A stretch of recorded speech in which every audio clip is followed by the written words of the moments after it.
আজকাল ফেসবুকের যুগ, ইউটিউবের যুগ, সোশ্যাল মিডিয়ার যুগ। 2-4-10 টাকা দান করার পর ওইটা জাহির করতে করতে, পোস্ট করতে করতে, ওইটার জন্য লাইক কমেন্টের ধান্দা করতে করতে আমরা আমাদের আমলগুলোকে বরবাদ করে ফেলি। ঠিক না বে ঠিক ভাই? ভাইরা আমার, মুত্তাকি হওয়ার চেষ্টা করব তো ইনশাআল্লাহ। আসল মুত্তাকিদের বৈশিষ্ট্য জেনে নেই। কি তাদের বৈশিষ্ট্য? 1 নম্বরের বৈশিষ্ট্য আল্লাহ তাআলা বলছেন, আল্লাযীনা ইউনফিকুনা ফিস সাররাই ওয়াদ দাররা।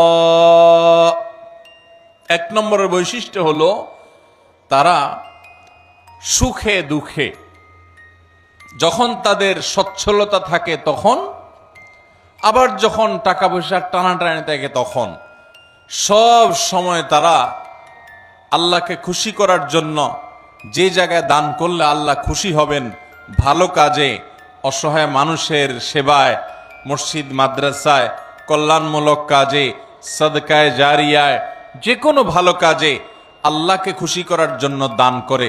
দুনিয়ার মানুষের জন্য কাছে বাহবা পাওয়ার জন্য না, দান কার জন্য হবে? আল্লাহকে খুশি করার জন্য। এমনকি আরশের নিচে ছায়া পাওয়া মানুষগুলোর মধ্যে থেকে 7 শ্রেণী মানুষের ভিতরে 1 শ্রেণী হলো যারা দান করে, এমন ভাবে দান করে যে তারা এক হাতে দান করে, অন্য হাতও টের পায় না।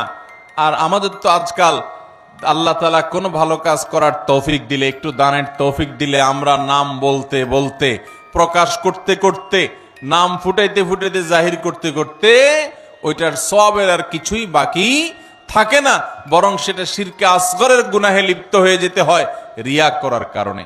মুহতারাম হাজিরিন, এই জন্য মুত্তাকিদের 1 নম্বরের বৈশিষ্ট্য হলো সচ্ছলতায় অনেকে দান করে, কিন্তু আল্লাহর এই মুত্তাকি বান্দারা শুধু সচ্ছল থাকলেই দান করবে না, দিনকাল যখন একটু খারাপ যায়, কেনা বেচা দোকানে একটু কম হয়, তখনও সে অকাতরে দেয়, দিতে থাকে, কোনো কার্পণ্য করে না।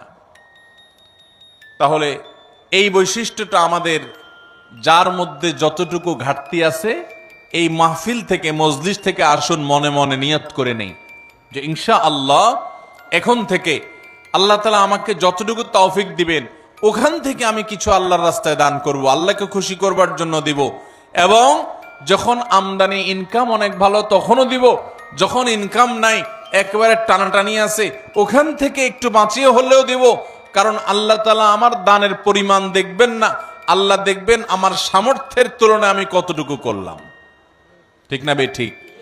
ভাইরা আমার, সাহাবায়ে কেরাম যা দান করেছেন রাদিয়াল্লাহু তাআলা আনহুম আজমাইন, তারা যা দান করেছেন, আজকের যুগে এমন বহু লোক বাংলাদেশে আছে, পৃথিবীতে অনেক দানবীর আছে যারা এত কোটি কোটি টাকা, মিলিয়ন মিলিয়ন বিলিয়ন বিলিয়ন টাকা আল্লাহর রাস্তায় দান করে, দিনের কাজে দিয়ে দেয়, মানুষের সেবায় দান করে, হয়তো ইখলাসের সাথেও দান করে।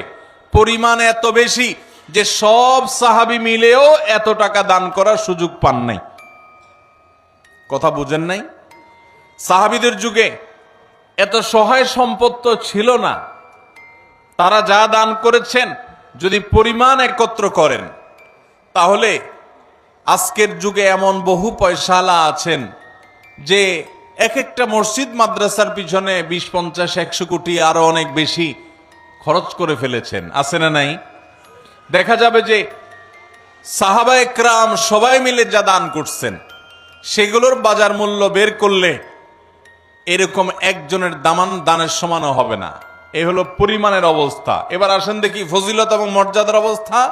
নবী করিম সাল্লাল্লাহু আলাইহি সাল্লাম বলেছেন সাহাবীদের সম্পর্কে, তোমাদের কেউ যদি উহুদের পাহাড় সমপরিমাণ স্বর্ণ আল্লাহর রাস্তায় দান করে, তো আল্লাহর নবী সাল্লাল্লাহু আলাইহি সাল্লামের সাহাবীদের কেউ সামান্য 1 মুদ পরিমাণ অথবা তার চাইতেও কম পরিমাণ আল্লাহর রাস্তায় কিছু দান করলে সেটার যে পরিমাণ সওয়াব হবে, তোমাদের উহুদ পাহাড় সম পরিমাণ স্বর্ণের দানের সওয়াব ততটুকু হবে না।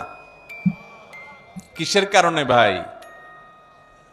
তাদের দানের ভিতরে যে ইখলাস ছিল, তাদের জানের ভিতরে যে নিষ্ঠা ছিল, নিয়তের ভিতরে যতটা নির্ভেজাল ছিল, আমাদের দান আজ এতটা নির্ভেজাল তাদের উপার্জন যত হালাল ছিল, তাদের ভেতরকার নিয়ত যত খালেস ছিল, আমাদেরটা ততটা না। এই জন্য ভাইরা, মুত্তাকি মানুষ হিসাবে আমরা সুখে দুঃখে সর্বাবস্থা দান করব।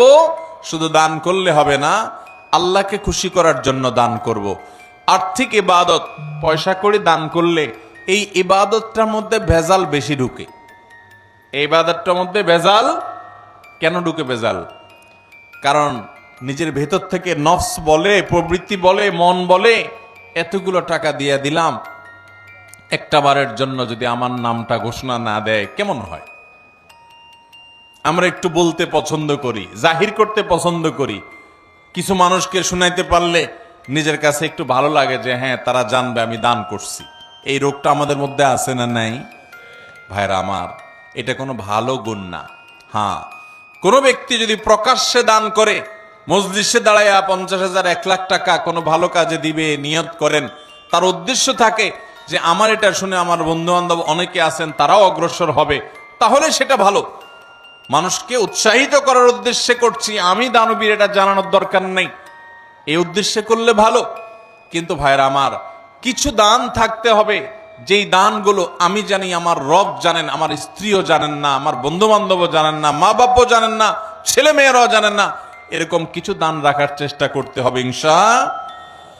আপনি গোপনে গোপনে একজন গরিবকে নিয়মিত টাকা পয়সা দিয়ে যান, একটা গরিব ফ্যামিলিতে নিয়মিত কিছু চাল কিনে দেন, নিয়মিত কিছু ভালো কাজ করেন, একটা মাদ্রাসায় কিছু টাকা নিয়মিত দেন। আপনি জানেন আর আপনার মালিক জানে, পরিবারের কাউকে জানেন না, বলার না। এরকম কিছু নিরালা, এরকম কিছু নিবৃতে দান করার চেষ্টা করব তো ইনশাআল্লাহ। আজকাল ফেসবুকের যুগ, ইউটিউবের যুগ, সোশ্যাল মিডিয়ার যুগ। 2-4-10 টাকা দান করার পর ওইটা জাহির করতে করতে, পোস্ট করতে করতে, ওইটার জন্য লাইক কমেন্টের ধান্দা করতে করতে আমরা আমাদের আমলগুলোকে বরবাদ করে ফেলি। ঠিক না ঠিক ভাই? অতএব সুখের সময় দান তো অনেকেই করে, দুঃখে কষ্টের সময়, টানাটানের সময় আমরা দান করব তো ইনশাআল্লাহ। যতটুকু আছে ওখান থেকে কষ্ট করে দান করব। অনেক সময় কষ্টের সময়ের 10 টাকা সচ্ছল সময়ের 10,000 টাকার চাইতে বেশি উত্তম হতে পারে। আল্লাহ দেখবেন যে আপনার আছেই 100 টাকা, সেখান থেকে আপনি 10 টাকা দিয়ে দিয়েছেন, আরেকজনের লক্ষ লক্ষ টাকা আছে, সেখান থেকে 10,000 দিছে, অতএব ত্যাগের পরিমাণ বেশি। অতএব সর্বাবস্থা দান করব তো ইনশাআল্লাহ।